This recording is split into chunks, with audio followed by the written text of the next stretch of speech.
Hello commerce ವಿದ್ಯಾರ್ಥಿಗಳೇ, ಎಲ್ಲ ದ್ವಿತೀಯ PUC ವಿದ್ಯಾರ್ಥಿಗಳ ಪರೀಕ್ಷೆ ಆಲ್ರೆಡಿ ಮುಗಿದಿದೆ. ಅಕೌಂಟೆನ್ಸಿ ಮತ್ತು ಬಿಸ್ನೆಸ್ ಸ್ಟಡಿಲಿ ನೀವು ಚೆನ್ನಾಗಿ ಮಾಡಿದ್ದೀರಾ ಅಂತ ನಾನು ಭಾವಿಸ್ತೀನಿ. ನಿಮ್ಮ ಎಲ್ಲ ರಿಸಲ್ಟ್ಸ್ಗೂ ಆಲ್ ದ ಬೆಸ್ಟ್ ಹೇಳ್ತಾ, ಈಗ ನಾವು ನೆಕ್ಸ್ಟ್ ಫಸ್ಟ್ ಇಯರ್ ಮುಗಿಸಿ ಸೆಕೆಂಡ್ PUC ಸ್ಟೂಡೆಂಟ್ಸ್ಗೋಸ್ಕರ ಮತ್ತು ಹೊಸ ಹೊಸ ಟಾಪಿಕ್ಗಳ ಮೇಲೆ ವಿಡಿಯೋಸ್ಗಳನ್ನ ಮಾಡ್ತಾಯಿದ್ದೀವಿ. ಅದ್ರ ಜೊತೆಗೆ ಆನ್ಲೈನ್ ಕ್ಲಾಸಸ್ ಜೊತೆಗೆ ನಿಮಗೆ ಆಫ್ಲೈನ್ ಕ್ಲಾಸಸ್ ಕೂಡ ಅವೈಲೇಬಲ್ ಇರುತ್ತೆ.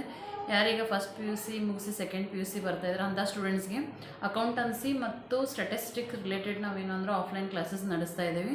ನೀವು ಕೆಳಗೆ ಬರ್ತಾರಂತ ನಂಬರ್ಗೆ ಏನು ಮಾಡಿರಿ ಅಂತಂದ್ರೆ, ನಿಮ್ಗೆ ಆಸಕ್ತಿ ಇತ್ತು ಅಂದ್ರೆ ಕಾಂಟ್ಯಾಕ್ಟ್ ಮಾಡಿರಿ. ಅದೇ ನಿಮಗೆ ರಿಸಲ್ಟ್ ರಿಲೇಟೆಡ್ ನಾವು ಏನು ಮಾಡ್ತೀವಿ ಅಂದ್ರೆ 100% ಅಶ್ಯೂರ್ ಕೊಡ್ತಾ ಇದ್ದೀವಿ. ಅಂದ್ರೆ ನೀವು ಆಫ್ಲೈನ್ ಕ್ಲಾಸಸ್ ತೊಗೊಂಡ್ರಿ ಅಂತಂದರೆ 80 ನೀವು ಆರಾಮಾಗಿ ಏನು ಅಂತಂದ್ರೆ ತೊಗೋಬೋದು. ಆ ಲೆವೆಲಿಗೆ ನಾವು ನಿಮ್ಮನ್ನು ಪ್ರಿಪೇರ್ ಮಾಡ್ತೀವಿ ಅನ್ನೋಂಥ ಗ್ಯಾರಂಟಿ ಕೊಡ್ತೀವಿ. ಜೊತೆಗೆ 80 ಮಾರ್ಕ್ಸ್ ಬರಲೇಬೇಕು ನಿಮ್ಗೆ, ಆ ರೀತಿ ನಾವು ನಿಮ್ಮನ್ನು ತಯಾರು ಕೂಡ ಮಾಡ್ತೀವಿ. ಆ ಒಂದು ಕಾರಣಕ್ಕೋಸ್ಕರ ಆಸಕ್ತಿ ಇರ್ತಕ್ಕಂಥವ್ರು ಏನು ಮಾಡಿರಿ ಅಂತಂದ್ರೆ ಈ ಒಂದು ನಂಬರ್ಗೆ ಏನು ಮಾಡಿರಿ ಅಂದ್ರೆ ಕಾಂಟ್ಯಾಕ್ಟ್ ಮಾಡಿ. Thank you.